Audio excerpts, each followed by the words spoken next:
it's hard not to immediately notice who's the person responsible. All the "I told you so" people come out of the woodwork. Absolutely. Yeah. Well, this was great. Thank you so much. Like I told you before we started, you were one of my dream guests that I was hoping to get before when I first started a podcast. So happy we were able to talk, and thanks for coming on. It's really great talking to you. Thanks so much for having me. Okay, Angie Carducci from InsideHockey.com. You're at A Carducci on Twitter. Thank you so much. Hey, thank you. Okay, now for a new segment where we keep track of what's going on in the AFC North. I have with me a huge fan of the Ravens. Her name is Jen. Jen, how you doing? I'm doing pretty good. How are you, Joe? I'm doing good. Doing good. So you're a big Ravens fan, right? That I am. Yeah. So they did pretty good this week. They beat up on the Ravens. They beat up on the Raiders. As we should. But they won 34-17. Mm-hmm. So were you happy with the game? Very happy. I mean, there were parts that I wasn't thrilled about, but it's like Suggs having a touchdown. I mean, it was awesome. There were moments like that. Watching Lamar, just his dynamic, the reactions of fans and everything. His first play, is just, we're feeding on it.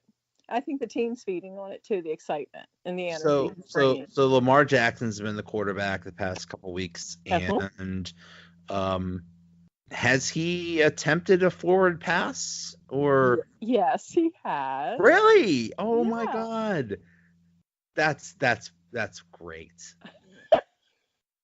That's good for him. Oh, throwing the ball forward. Coming from a Steelers fan, thank you very much. Hey, we know. Wait, whoa. If you're going to pick on my quarterback, let's discuss your. Listen, we know how to throw the ball, especially to the other team. I would say so. It's not the kind of moment movies are made of, that's for sure. When Ben Roethlisberger throws the ball, it ends up either in a Steelers wide receiver's hands or a Denver player's hands, but it does not hit the ground. So we got that going for us. The Ravens, they were pretty purple looking. Yeah, they look. That's a lot of purple.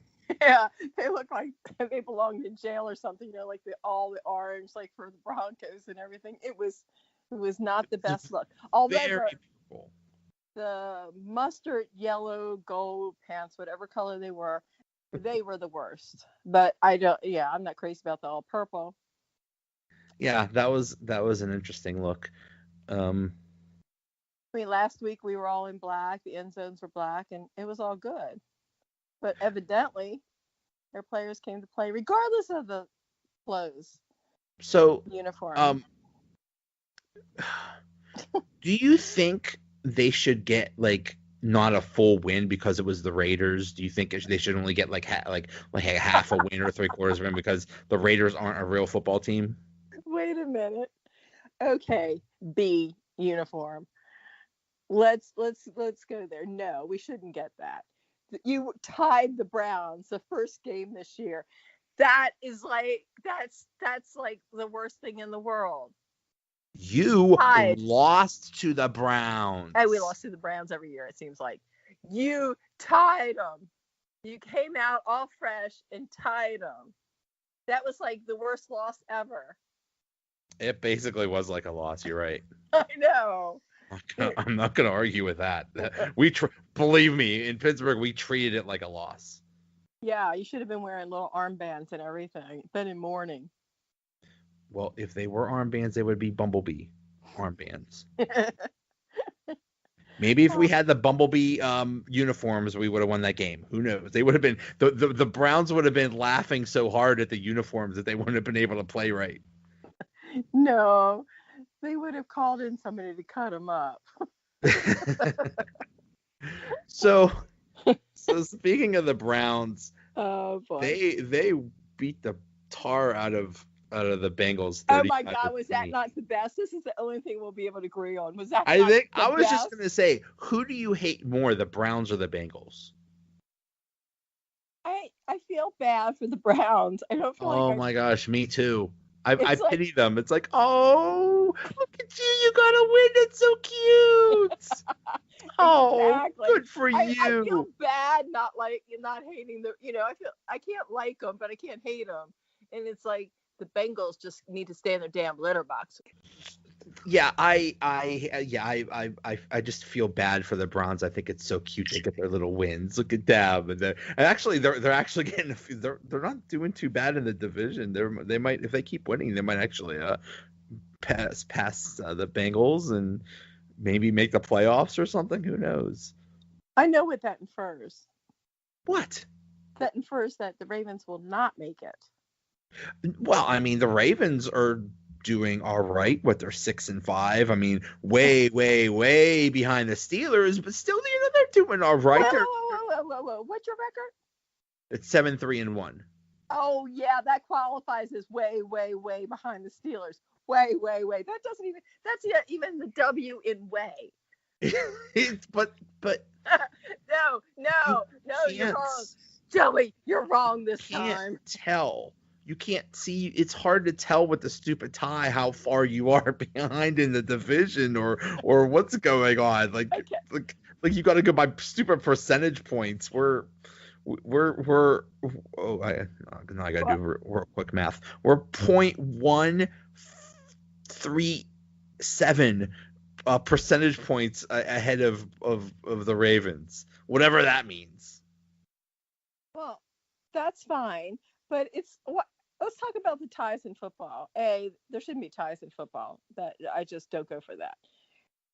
Whether they play another 3 hours, so be it. Let's do something. Just play till they die. You don't care about player safety. Play till they die, because it might inconvenience you that they might tie the game. Well, at least we win or lose. We don't mess around with any old ties. You know what they should do? You know how in hockey they go to a shootout? Yes.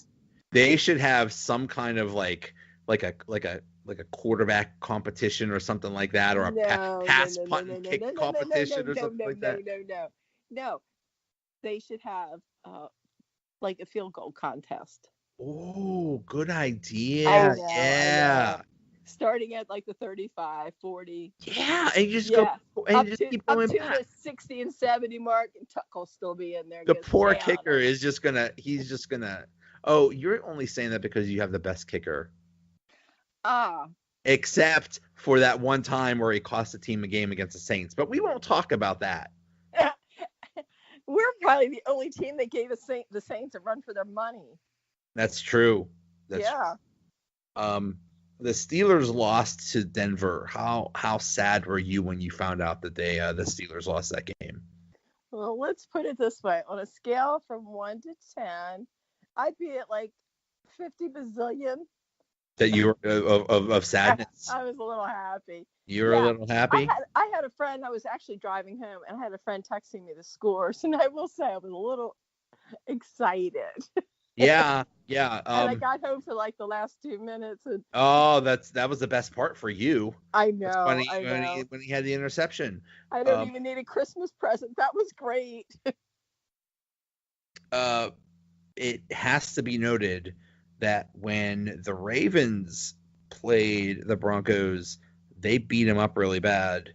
But when the Steelers played them, they lost. So, congrats. So we're better. You're at least we beat the Browns one time. You just lost. How do you lose to the Browns? I don't know. I think we do play down, and I think it's a lot of that. So it's like we get the hardest team, not you. Somebody like the Saints come in, and we kick ass. I mean, it just, who would have thought Tuck would have missed that? I mean, really. I'm telling you. The Ravens fans with their mouths on the ground. I'm telling you. Everybody. There is a higher power at work there, because that kick started out nice and straight, and then something happened and blew blew that ball. It was probably like every Steeler fan just started blood and blew that over to the right. Well, Tuck's one other kick was close to the post, which is very un-Tuck-like. I mean, he kicks a regular field goal and it's right down the middle. He drills it. So he's the best. I'll give you that. You got a great kicker, and greatest. You said it wrong. Greatest. Okay, you got the great. Yeah. Your kicker is the greatest. Do you have any other good players? Because I'm gonna say no. Suggs, and you take him in a heartbeat. So don't even. We love Suggs. Don't even deny that. We love Suggs because he's like part of the whole, like the old school. Because he's been there forever. In the story, you asked me if I had any other players. In the story, I won. Okay, There's two good players on your whole freaking team. Don't gloat. Two. I wasn't gloating. You just said, do you have two any? Good players. It's a 53-man roster. You got two good players. You have 51 players that suck. God, I hope Bell never comes back to your team. Oh, he's not. Don't worry. I hope he comes to your team and you get to experience that fun. Well, I hope he does, and I hope he likes the Ravens and actually shows up. Especially when it comes to playing you guys. You're gonna have to give him a lot of crab cakes. Yeah. I've got crab cakes, all right. Anyway, this was great. I'm shocked I didn't hang up on you out of disgust. So that was good. I'd say good luck to your stupid little team, but no, I hate the Ravens and I hope they lose all the rest of their games. I hate the Steelers and I hope you all lose too. That's very nice. But we can agree in conclusion, we hate each other, but the Bengals suck and the Browns we just feel sorry for. Definitely. Okay. Thank you so much. And I'd say let's do this again, but I don't know if I could take this anymore. So maybe we'll do this again. Maybe I'll think about it. Thanks for listening. We'll be back Wednesday with another episode. Thanks again to Angie Carducci and Ravens fan Jen. Talk to you later. Another episode is in the bag. At the end of the universe. Oh, it's right here. At the end of the universe. But there's really no